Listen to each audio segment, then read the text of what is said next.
Mr. Chairman, Mr. President, ladies and gentlemen, I stand before you tonight in my red star chiffon evening gown, my face softly made up and my fair hair gently waved,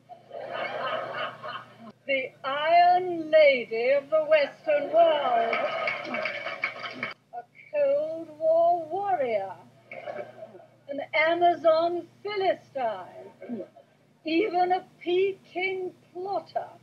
Yes, if that's how they wish to interpret my defense of values and freedoms fundamental to our way of life. And by they, I mean that somewhat strange alliance between the comrades of the Russian Defense Ministry and our own Defense Minister.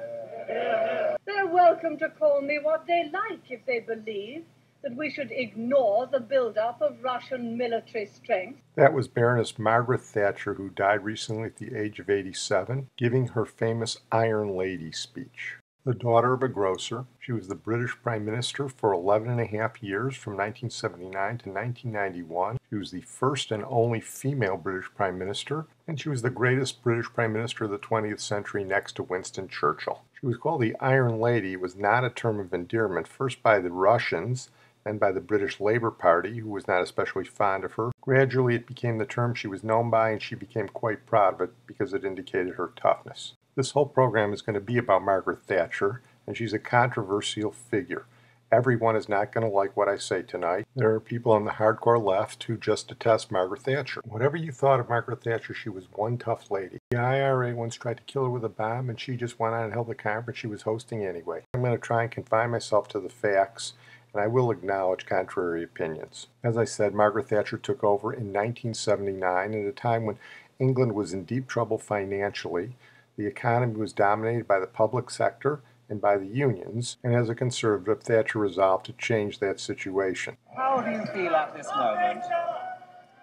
Very excited, very aware of the responsibilities. Her Majesty, the Queen, has asked me to form a new administration, and I have accepted. It is, of course, the greatest honor that can come to any citizen in a democracy. I know full well the responsibilities that await me as I enter the door of number 10, and I'll strive unceasingly to try to fulfill the trust and confidence that the British people have placed in me and the things in which I believe. And I would just like to remember some words of St. Francis of Assisi, which I think are really just particularly apt at the moment. Where there is discord, may we bring harmony. Where there is error, may we bring truth. Where there is doubt, may we bring faith. And where there is despair, may we bring hope. And to all the British people, howsoever they voted, may I say this: now that the election is over, may we get together and strive to serve and strengthen the country of which we are so proud to be a part. Prime Minister, And finally, one last thing. Yes. In the words of Erin Eve, whom we had hoped to bring here with us, there is now work to be done. She was sort of the reverse of Hugo Chavez, who we talked about a couple of weeks ago, where he nationalized industry, she privatized them. She privatized the British telephone industry, privatized British steel, and the economy responded favorably, albeit with higher unemployment, at least for a couple of years. This was the beginning of Thatcherism. Even Winston Churchill didn't have a noun named after him, and Thatcherism was basically the encouragement of the private sector and the dismantling of what she called the nanny state, which naturally aroused the ire of the left. Put simply, Margaret Thatcher was against the socialist model. One of the great debates of our time is about how much of your money should be spent by the state and how much you should keep to spend on your family. Let us never forget this fundamental truth. The state has no source of money other than the money people earn themselves. If the state wishes to spend more, it can do so only by borrowing your savings or by taxing you more. And it's no good thinking that someone else will pay. That someone else is you. There is no such thing as public money. There is only taxpayers' money. A prosperity won't come by inventing more and more lavish public expenditure programs. You don't grow richer by ordering another checkbook from the bank. And no nation ever grew more prosperous by taxing its citizens beyond their capacity to pay. We have a duty to make sure that every penny piece we raise in taxation is spent wisely and well. For it is our party which is dedicated to good housekeeping. Indeed, I wouldn't mind betting that if Mr. Gladstone were alive today, he'd be reapplying to join the Conservative Party. Protecting the taxpayer's purse, protecting the public services. These are our two great tasks, and their demands have to be reconciled. How very pleasant it would be, how very popular to say, spend more on this, expand more on that. And of course, we all have our favorite causes. I know I do. But someone has to add up the figures. Every business has to do it. Every housewife has to do it. Every government should do it. And this one will. Perhaps her most famous quote was, "The problem with socialism is that eventually you run out of other people's money." So I think you can see why she was beloved by the right and anathema to the left. But if she started out as anathema to the left, she really became anathema during the 1984 miners' strike. The miners' union was the most powerful union in Britain in the 1970s. They had organized a 1974 strike. They had organized a 1979 slowdown. 1981, they threatened to strike when Mrs. Thatcher was already prime minister. She declined to challenge them at that point. She probably didn't have enough coal or enough power. But in 1984, she decided to take on the miners, which was essentially taking on the trade unions. The miners were led by Arthur Scargill, a sympathizer of Joseph Stalin, by the way, and there was violence on both sides. Mr. Chairman, what we have seen in the past few weeks is not picketing at all. It is an attempt by force to prevent others from doing what they have a right to do. It is intimidation. It is unlawful assembly. Our duty demands and the national interest requires that we see that violence does not pay and is seen not to pay. Let violence cease. Let the law be kept. That is the spoken and unspoken hope and wish of millions of our fellow citizens. Well, as I said, there was violence on both sides. If you've seen the movie Billy Elliot, you know that. The strikers, who were striking primarily about job cuts, stayed out 104 days, but ultimately the strike was broken, and it was a major setback for trade unions in Great Britain that remains to this day. Ironically, most of the towns that closed suffered for a while, but most of them have come back, and the coal industry has become privatized. I think had Arthur Scargill compromised and seen the long-term trends in the industry, he might have gotten a better deal. Ms. Thatcher and the British trade unions were enemies forever after that. Here's Annie Scargill, Arthur Scargill's ex-wife, commenting. She closed the mines down. She was intent of smashing the trade unions, and in it, she smashed the country. She called us the enemy within.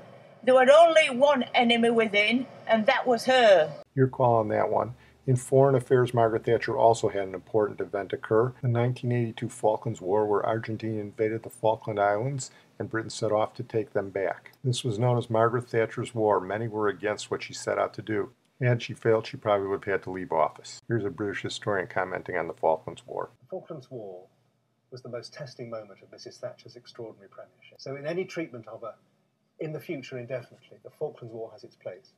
But this is so vivid, her evidence to the Franks inquiry after the Falklands War, that the transcript of it will star in any treatment of this extraordinary Prime Minister. It is like a film script. It is so vivid, it leaps off the page and bites you. The bits of her testimony that knock one's head off, really, are the degree to which she was surprised. And also, how stupid are the Argentines, so stupid to do this, I couldn't believe it. And the evening the intelligence came in, an intercepted message, showing that the Argentines had a beach landing order 24 hours ahead. And when that was brought to her, the raw intelligence, she knew what was about to happen. The worst moment of my life. You can hear her saying it. The pages vibrate. The British won a quick victory which cemented her position and marked the end for the Argentine junta that had started the war. Here are her famous rejoice remarks on the news of the Argentine surrender. Ladies and gentlemen, the Secretary of State for Defense has just come over to give me some very good news, and I think you'd like to have it at once. The message we've got is that British troops landed on South Georgia this afternoon, shortly after 4 p.m. London time. They have now successfully taken control of Grytviken. At about 6 p.m. London time, the white flag was hoisted in Grytviken beside the Argentine flag, and shortly afterwards the Argentine forces there surrendered to British forces. The Argentine forces offered only limited resistance to the British troops. Be pleased to inform Her Majesty that the white ensign flies alongside the Union Jack in South Georgia. God save the Queen. What happens next, Mr. Knott? Thank you very much. What's your reaction, Rejoice at that news and congratulate our forces and the Marines. Are we going Good to night, declare war gentlemen. on... Not even the United States thought she could pull that off. Here are her remarks a short time later, which didn't get enough attention in her obituaries. But I want to say just this, because it is true for all our people. The spirit of the South Atlantic was the spirit of Britain at her best. It has been said that we surprised the world. The British patriotism was rediscovered in those spring days. Mr. President, it was never really lost. But it would be no bad thing if the feeling that swept the country then were to continue to inspire us. For if there was any doubt about the determination of the British people, it was removed by the men and women who a few months ago brought a good sense of pride and self-respect to our country. They were, for the most part, young. Let all of us here, and in the wider audience outside, pause and reflect on what we who stayed at home owed those who sailed and fought and lived and died and won. If this is tomorrow's generation, then Britain has little to fear in the years to come. Well, some called her a warmonger after that, but it was that tough spirit and her fierce anti-communism which, along with Ronald Reagan, helped bring down the Berlin Wall and ultimately brought about the fall of communism. And even Mikhail Gorbachev acknowledged that. He was one of the ones who referred to her as the Iron Lady. All of this not only resulted in the reunification of Germany, but in the European Union and the creation of the common currency, the euro. Mrs. Thatcher's sense of nationalism prevented her from a complete commitment to the European Union and from a total commitment against the euro to retain the pound, which in many circles was another controversial move. Here she makes her case with her famous no, no, no speech. Yes, the Commission does want to increase its powers. Yes, it is a non-elected body, and I do not want the Commission to increase its powers against this House.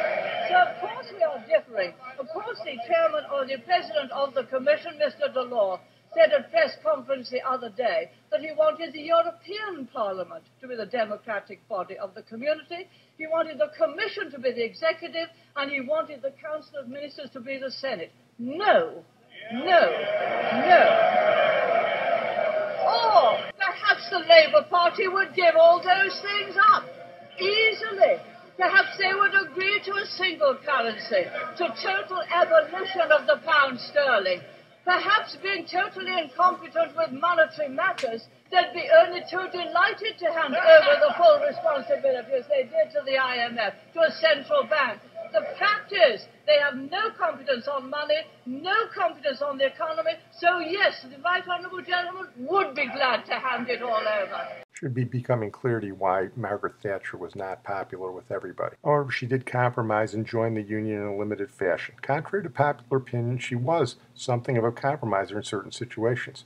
For all her fomenting against socialism, she retained the British love for the National Health Service, at least in a modified form. Again, something her detractors didn't give her much credit for. The principle that adequate health care should be provided for all, regardless of ability to pay, must be the foundation of any arrangements for financing the health service. We stand by that. Another reason she wasn't popular with everybody, especially with the left, is because of her embrace of Ronald Reagan. Of course, in the 1980s, Reagan introduced many of the same policies in the United States as Miss Thatcher introduced in England. Reaganomics was pretty much the American form of Thatcherism, and they were not only political soulmates, but they were quite good friends also. He called her the best man in England. She called him the second most important man in my life. Ronald Reagan and Margaret Thatcher, the former movie star and the grocer's daughter, the odd couple who formed one of the most important political marriages of the 20th century. Mr. President, Henry David Thoreau once said that it takes two to speak the truth, one to speak and another to hear. Well, sometimes one of us has spoken and sometimes the other. But together, Mr. President, I would like to think that we have spoken the truth. She has been a staunch ally, my political soulmate, a great visionary, and a dear, dear friend.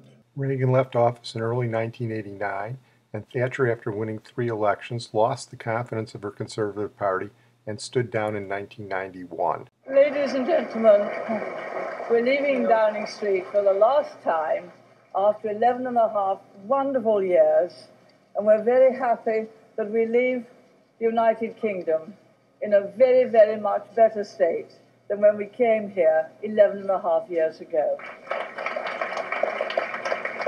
On that particular issue, I think she gave her greatest speech in front of Parliament in her last address. I give way to the honourable gentleman. There is no doubt that the Prime Minister has in many ways achieved substantial success. There is one statistic that I understand is not, however, challenging, and that is that over her 11 years, the gap between the richest 10% and the poorest 10% in this country has widened substantially.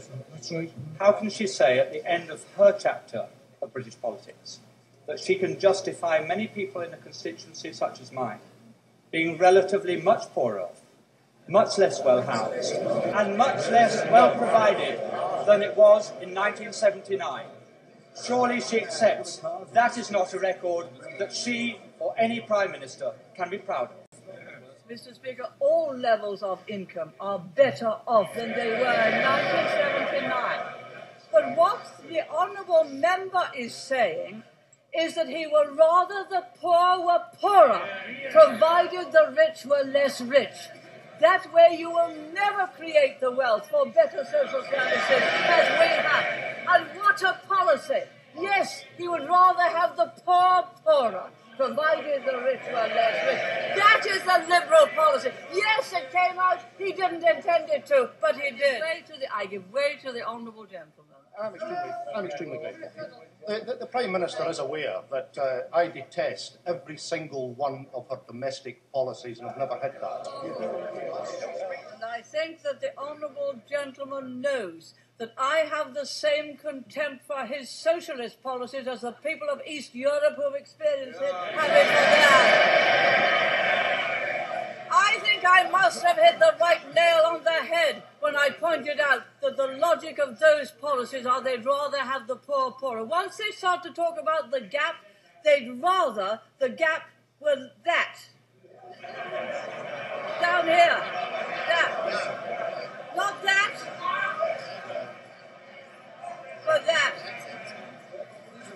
So long as the gap is smaller, so long as the gap is smaller, they'd rather have the poor poorer. You do not create wealth and opportunity that way. You do not create a property-owning democracy that way.